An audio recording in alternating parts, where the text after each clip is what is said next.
The crystal ballroom of the Rosewood Hotel sparkled with 1,000 points of light, each crystal chandelier casting rainbow prisms across the faces of elegantly dressed guests.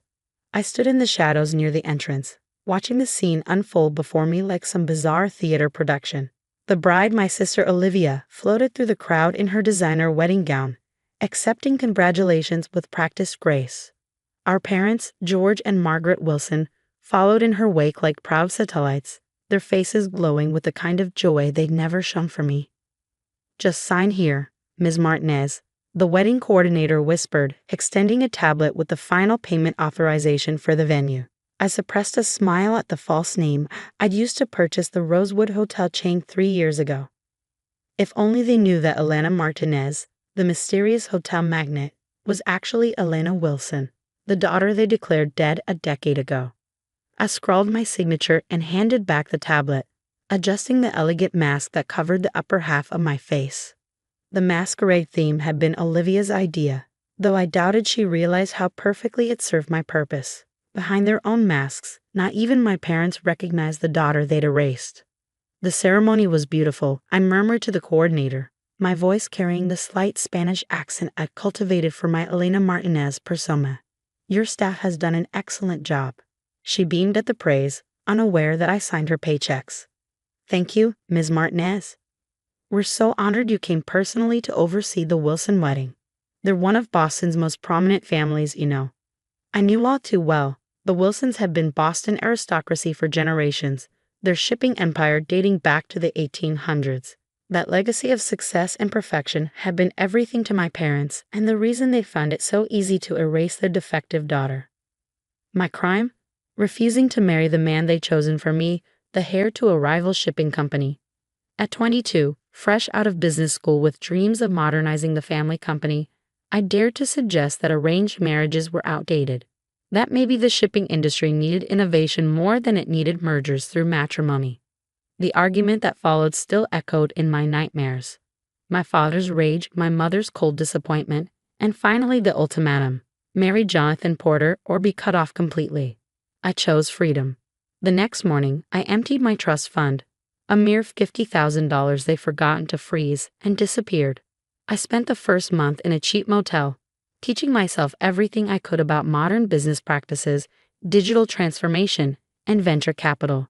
I changed my appearance, adopted a new accent, and built Elena Martinez from scratch.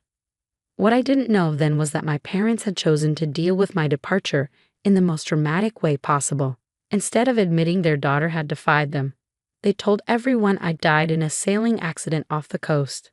They even held a funeral, complete with an empty casket and tearful eulogies about their beloved Elena, taken too soon. I learned about my own death 6 months later when I tried to contact my younger sister. The email I sent bounced back, but not before I saw her social media profile picture, Olivia in black, standing beside our parents at my memorial service. That was the moment Elena Wilson truly died and Elena Martinez was born. "Ms. Martinez?" The coordinator's voice pulled me back to the present. "Would you like to be seated for dinner?" I nodded, following her to a table near the back of the ballroom. Close enough to observe everything, far enough to maintain my cover. The irony of paying for my sister's wedding venue and owning the mansion our parents still lived in wasn't lost on me. Over the past decade, I'd systematically purchased every property the Wilsons used, every hotel they frequented, and a controlling interest in most of their business partners. They just didn't know it yet. My father's voice suddenly carried across the room, loud enough to reach my table. "Everyone, if I could have your attention, please." The crowd quieted as George Wilson raised his champagne glass. He cut an impressive figure in his tuxedo, silver hair gleaming under the chandeliers. 10 years had added distinguished lines to his face, but hadn't diminished his commanding presence. "Today is a day of joy, celebrating the marriage of my only daughter, Olivia, to the love of her life." Only daughter. The words hit like a physical blow, even after all these years. "But it's also a day tinged with bittersweetness," he continued, his voice thick with practiced emotion. "I can't help but think of our beloved Elena, Olivia's sister, who left us far too soon. She would have loved to see this day." Beside him, my mother dabbed at her eyes with a monogrammed handkerchief, the perfect breathing mother still mourning her lost child. If only they knew that lost child was sitting 30 feet away, controlling more wealth and power than the Wilson family had accumulated in 6 generations. A server appeared at my elbow. "More champagne, Ms. Martinez?" I accepted the glass, using the moment to collect myself. I hadn't come here for revenge, or at least, that's what I told myself. I'd built my empire through genuine innovation, transforming struggling businesses into modern powerhouses. The fact that I now controlled most of my family's business interests was just convenient. Such a shame about their older daughter. The elderly woman seated beside me whispered, clearly hoping to share gossip with the mysterious hotel owner. The poor girl died in a sailing accident. They say she was quite troubled before the end, defying her parents, refusing a brilliant marriage match. Some even whispered she might have, you know. She made a vague gesture. Done it on purpose. My fingers tightened around the champagne flute. Of course they'd implied my death was suicide. It fit their narrative of the rebellious daughter who couldn't handle the pressure of their expectations. Better than admitting the truth, that I'd chosen freedom over their suffocating control. The sound of clinking glass drew everyone's attention. Olivia had stood to make her own speech, her new husband beaming beside her. My little sister had grown into a stunning woman, though her beauty had a brittle quality that reminded me of our mother. "Thank you all for being here today," she began, her voice carrying the same finishing school polish I'd once been forced to learn. "As Father said, this day is perfect in almost every way. The only thing missing is my dear sister Elena." I took a slow sip of champagne, watching her performance. Elena was more than my big sister. She was my best friend, my protector, my role model.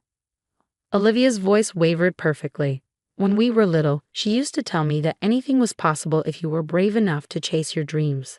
I just wish," she paused for dramatic effect, "I just wish she could see that I finally found my dream." The crowd murmured sympathetically. I fought the urge to laugh.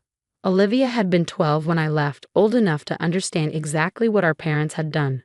She'd chosen their side, happily stepping into the role of perfect only daughter.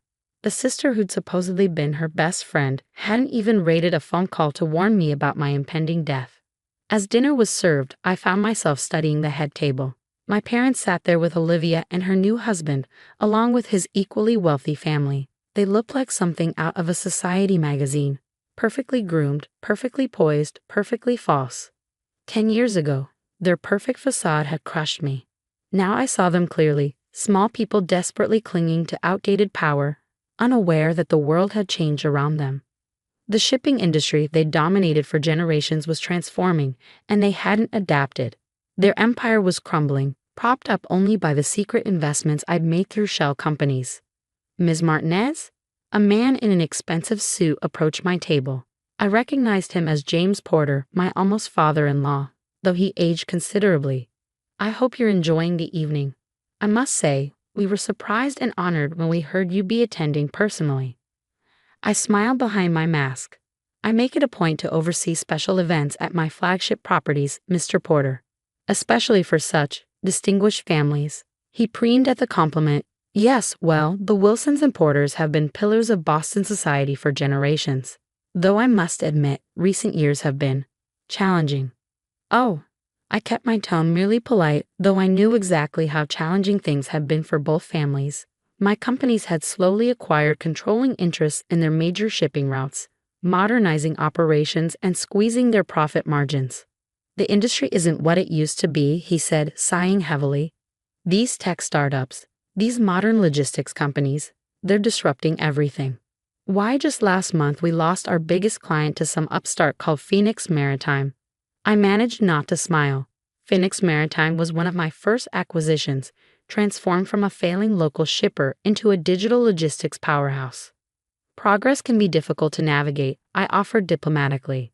"Progress," he scoffed. "In my day, business was built on relationships, on family connections. Did you know my son was supposed to marry George Wilson's older daughter? Now that would have been a merger worth celebrating. But the girl had other ideas." He shook his head. "Tragic. What happened to her? Though perhaps for the best, given her rebellious nature." The crystal flute in my hand threatened to shatter under my grip. Before I could respond, a commotion at the head table drew everyone's attention. My mother had stood up suddenly, swaying slightly, Apparently the champagne had flowed too freely. I simply must say, she announced, her voice carrying that peculiar precision of the elegantly drunk. How wonderful it is to see all our dear friends here, especially those who supported us after we lost our Elena. I sat perfectly still, watching the train wreck unfold. Such a difficult time, she continued, dabbing at her eyes. Having to tell everyone that our daughter, that she, well, the shame of it all. But we preserved the family name, didn't we, George?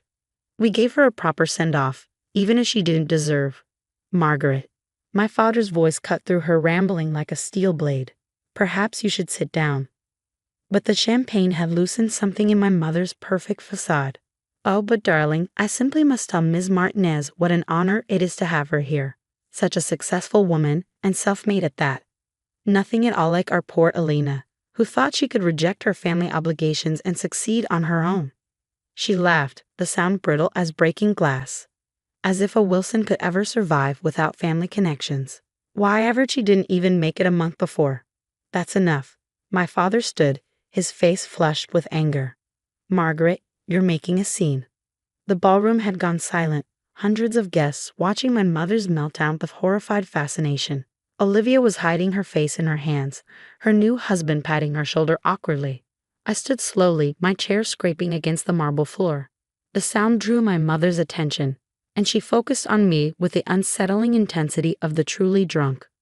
Ms. Martinez, she called out, you simply must tell us your secret.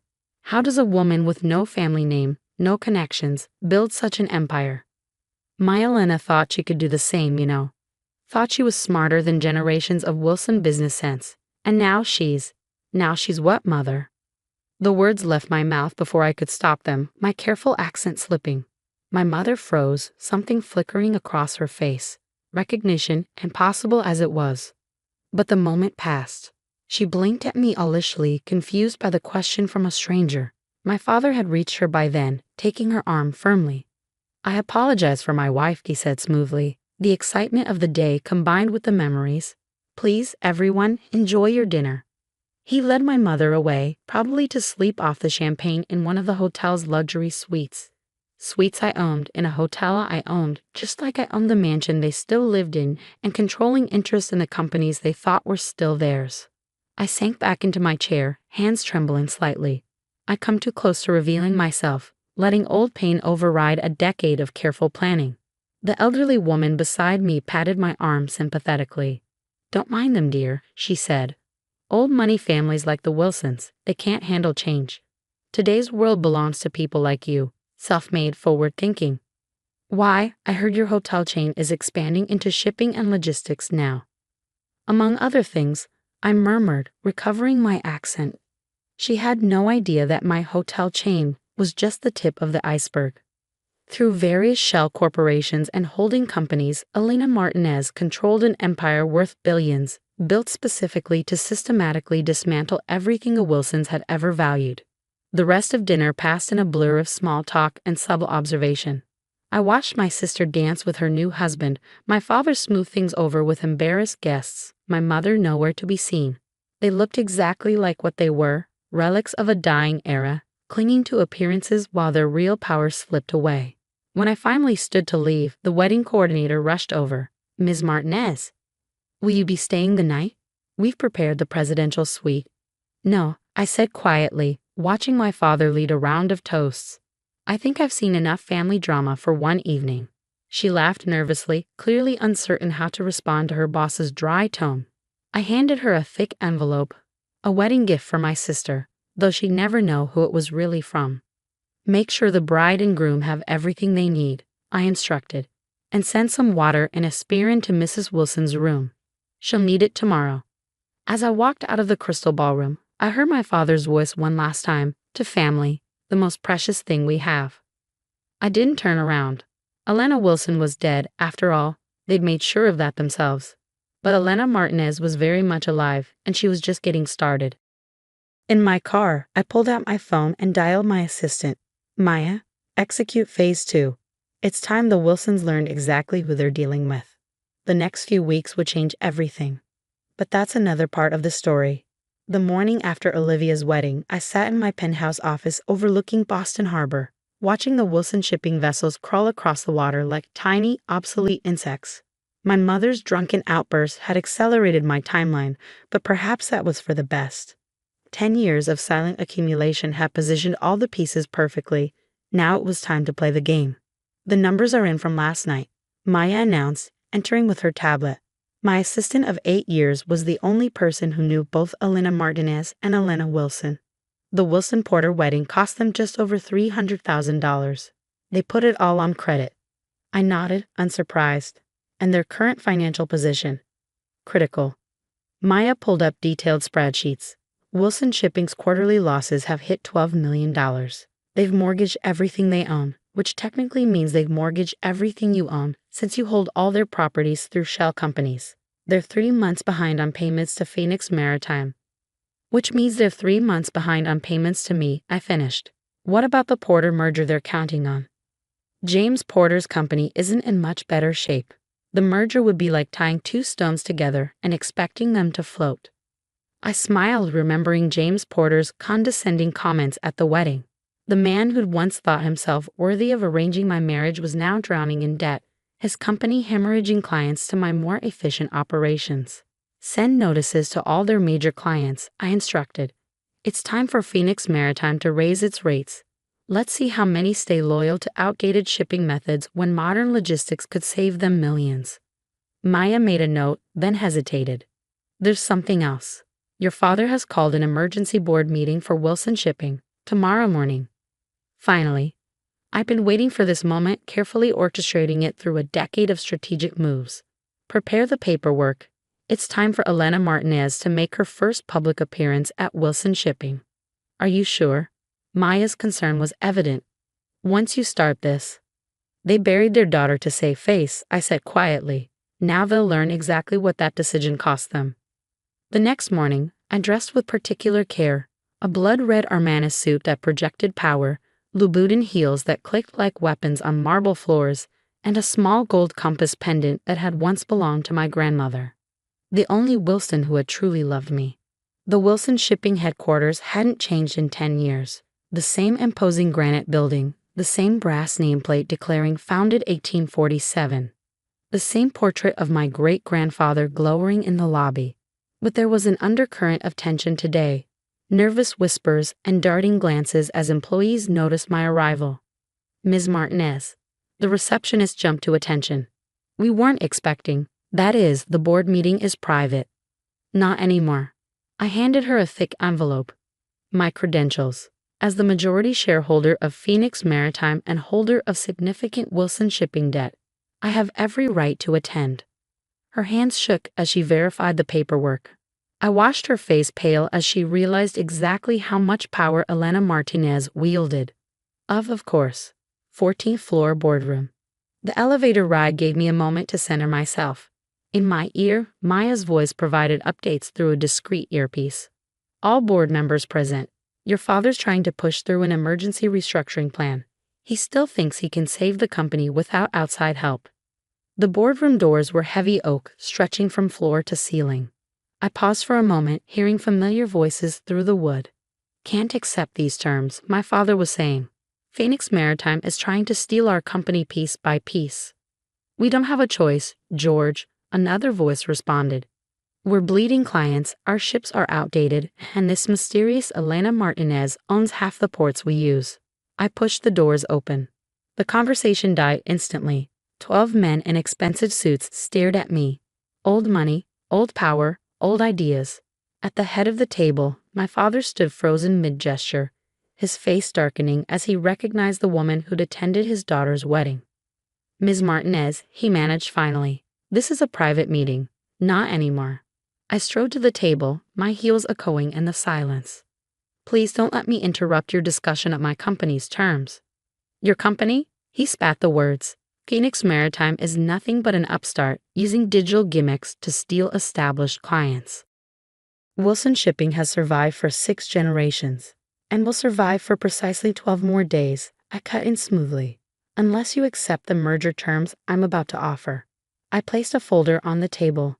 Inside was the culmination of 10 years' work. Documents proving my ownership of their buildings, their warehouses, their homes. evidence of their mounting debts, their failed modernization attempts, their desperate efforts to maintain appearances while their empire crumbled.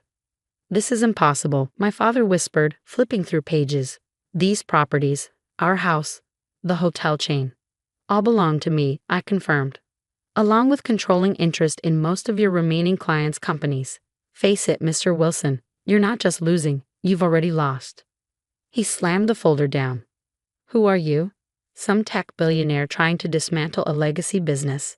You have no idea what family tradition means." I felt my carefully constructed mask crack, just a little. Family tradition. I took off my designer sunglasses, meeting his eyes directly. Like the tradition of forcing your children into loveless marriages, or the tradition of declaring them dead when they refuse to comply. The color drained from his face. "No," he whispered. "It's not possible."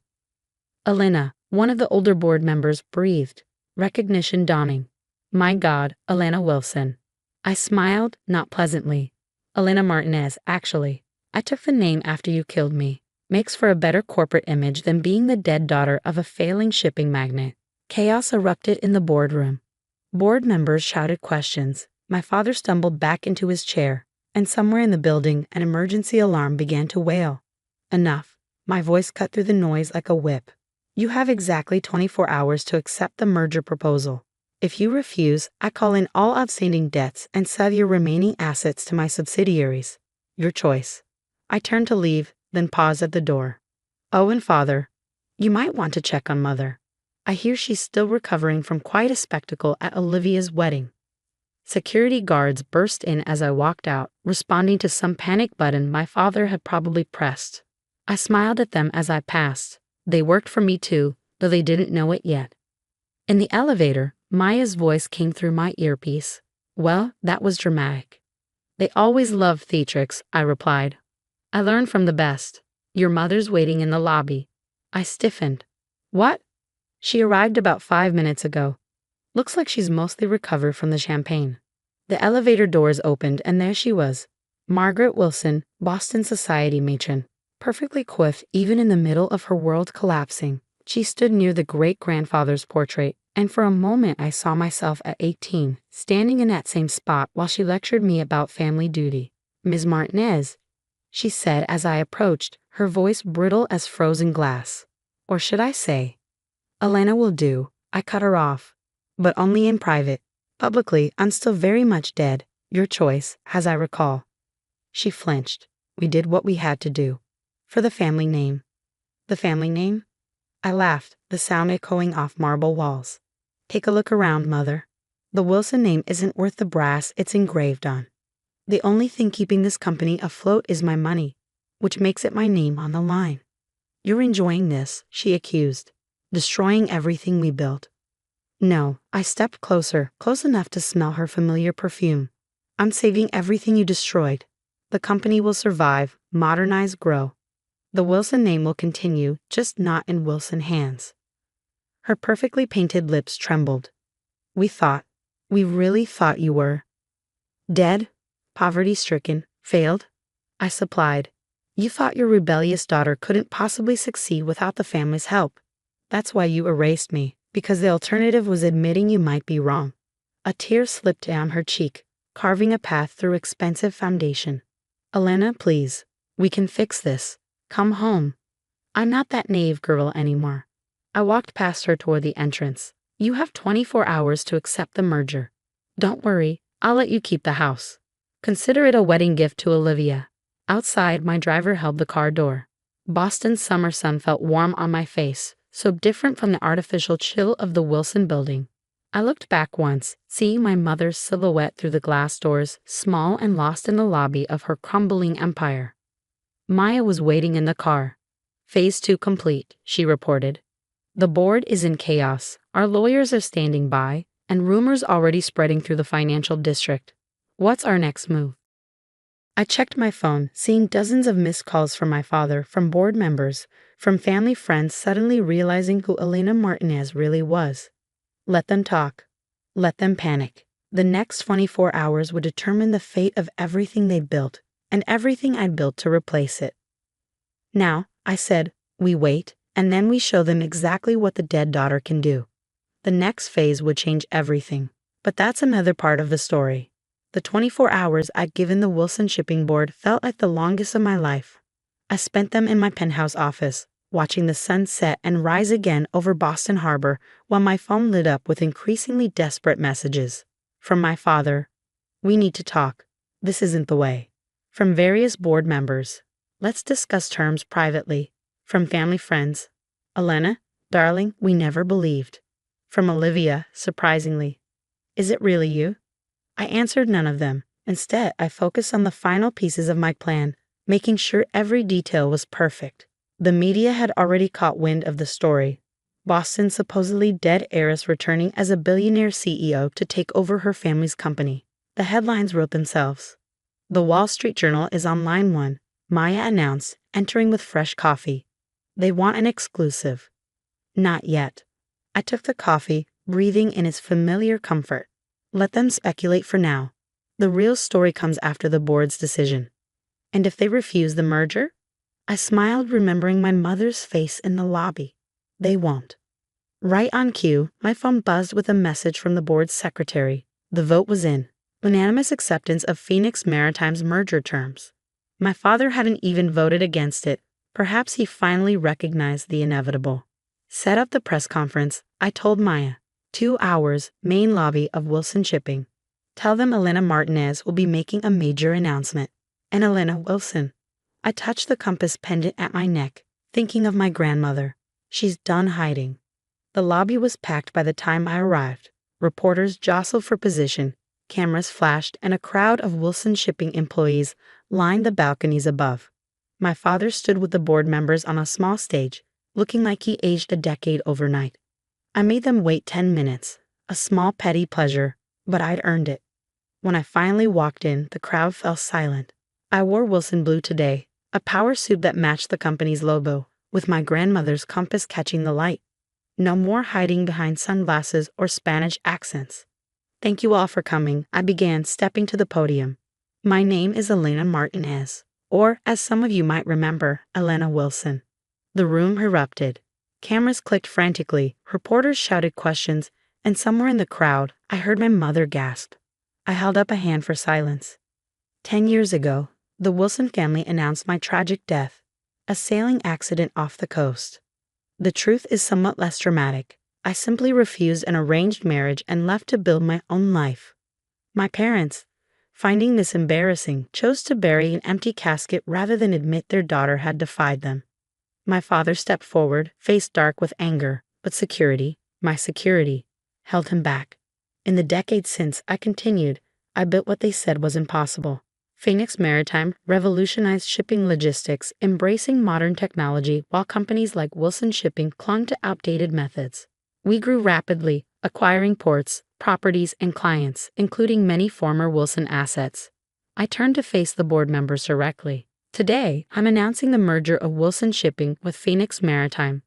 The Wilson name will continue, but the company will be completely restructured. All current board members will be retiring with generous compensation packages. More chaos, more shouted questions. I noticed Olivia slip into the back of the room, still in her honeymoon tan, watching with wide eyes. "And now," I said, "I'll take questions. Ms. Wilson, did your family know you were alive?" "No, they were quite committed to my death." "Ms. Martinez, how did you build your empire?" "The same way I would have modernized Wilson Shipping, had I been allowed, by understanding that tradition without innovation is just slow decay." "Mr. Wilson, your response to your daughter's return?" My father stepped forward, and for a moment I saw something crack in his proud facade. "Elena, we thought. You thought I'd fail," I finished for him. "That's the problem, father. You never saw who I really was." He aged another decade before my eyes. "We did what we thought was right." "No," I corrected quietly. "You did what was easy. Erasing you was easier than admitting I might have had better ideas. Declaring me dead was easier than explaining why I left. Even now, giving up control is easier than watching your company collapse under its own weight." "Elena," my mother's voice, somewhere in the crowd. "Please." I ignored her, addressing the reporters again. "The merged company will retain the Wilson name out of respect for its history. But make no mistake, this is a complete transformation. We're moving into the future, whether the old guard likes it or not. More questions flew, but my attention was caught by Olivia pushing through the crowd. She looked different from the polished bride of 2 days ago, younger somehow, more like the sister I remembered. You were there, she said, reaching the stage. At my wedding. You watched us all. Pretend to mourn me. I raised an eyebrow. Yes. I knew. Her voice dropped so only I could hear. Sometimes I'd look at old pictures and think I saw you in the background. At charity events, business functions, I thought I was going crazy. You aren't. Why didn't you tell me? Back then, when they first. Would you have kept my secret? I studied her face, seeing the answer. No, you were always their perfect daughter. The one who'd never disobey. She flinched. I was 12. Old enough to know right from wrong. I softened slightly, seeing real pain in her eyes. But young enough to be afraid of ending up like me. A tear slipped down her cheek. I missed you. The real you, not the sanitized dead sister they talked about at parties. For the first time, I felt my own composure crack. I missed you too, but I couldn't be who they wanted. I had to be myself. Ms. Martinez. A reporter's shout broke the moment. What happens to the Wilson family now? I turned back to the crowd, professional mask firmly in place. They'll retain their personal assets, those that aren't already legally mine, and receive fair compensation for their shares. I'm not here for revenge. I'm here to save a company that lost its way. And the family relationships. I looked at my father, defeated on his stage, my mother crying quietly in the crowd. Olivia, torn between the sister she'd lost and the parents she'd chosen. Some things, I said quietly, can be fixed with money or business deals. The Wilsons declared their daughter dead rather than accept her choices. That doesn't go away just because she came back successful. The press conference wound down after that. Reporters got their sound bites, photographers got their shots of the prodigal daughter triumphant, and gradually the crowd dispersed. I stayed on stage, watching my parents huddle with their lawyers while Olivia hovered uncertainly between us. Maya appeared at my elbow. The papers are ready to sign. Private conference room. I nodded. Give me a minute. When the lobby was almost empty, I walked to where my parents stood. Up close, they looked old and tired, nothing like the towering figures of my childhood. The lawyers will explain everything, I said professionally. You'll be comfortable. The house is yours for life, the vacation properties too. I'm not interested in leaving you destitute. Just powerless, my father said bitterly. Like you left me? I smiled without warmth. The difference is, I'm giving you a choice. Sign the papers, accept a comfortable retirement, maybe even try to rebuild something resembling a real family relationship. Or fight me, lose everything, and prove that pride really is more important than blood. My mother reached for my hand. I let her take it, feeling her expensive rings press into my palm. We thought we were protecting you, she whispered. The business world, it's so hard for women. I pulled away. I know exactly how hard it is. I succeeded not because of the Wilson name, but because you forced me to fight without it. Olivia stepped forward. Elena, what about me? You're my sister, I said simply. My door is open when you're ready to know me as I am, not who they wanted me to be. I turned to go, then paused. Oh, and mother, the next time you're drunk at a party in my hotel, try not to brag about how you erased your daughter. It's bad for both our reputations. The paperwork took less than an hour. Signatures were scratched, hands were shaken, and just like that, Wilson Shipping belonged to the daughter they'd buried. The company would keep its name but nothing else. New board, new methods, new future. Later that night, I stood in my office watching the Wilson ships in the harbor. Soon they'd be repainted with the Phoenix Maritime logo, upgraded with modern technology, integrated into my larger transportation network. The Wilson legacy would live on, just not in the way my parents had imagined. Maya brought a bottle of champagne. To the merger. To the truth, I corrected, taking a glass. Sometimes it takes a death to bring it to life. Your sister's been calling, she said carefully, and your grandmother's compass. I touched the pendant. Grandma knew. She left me this compass the day before I disappeared, said sometimes the right path isn't the easy one. Smart woman. She would have loved seeing this. I sipped the champagne, remembering. She always said the Wilson pride would sink us faster than any storm. My phone buzzed. Olivia again. This time I answered. Can we talk? She asked quietly, Really talked, just us? I looked out at the harbor where the Wilson ships floated in darkness.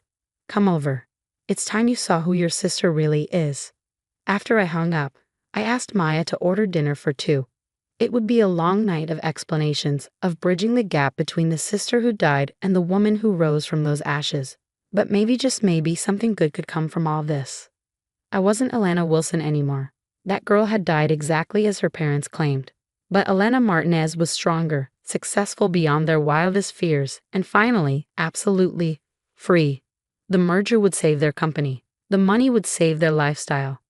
But the truth, that would save me. And in the end, that's what the story was really about. Not revenge, not money, not even family. It was about a girl who had to die to become who she was always meant to be. I raised my glass to the dark harbor. To Alana Wilson, I whispered, "May she rest in peace." Then I turned away from the window and went to meet my sister, ready to begin whatever came next.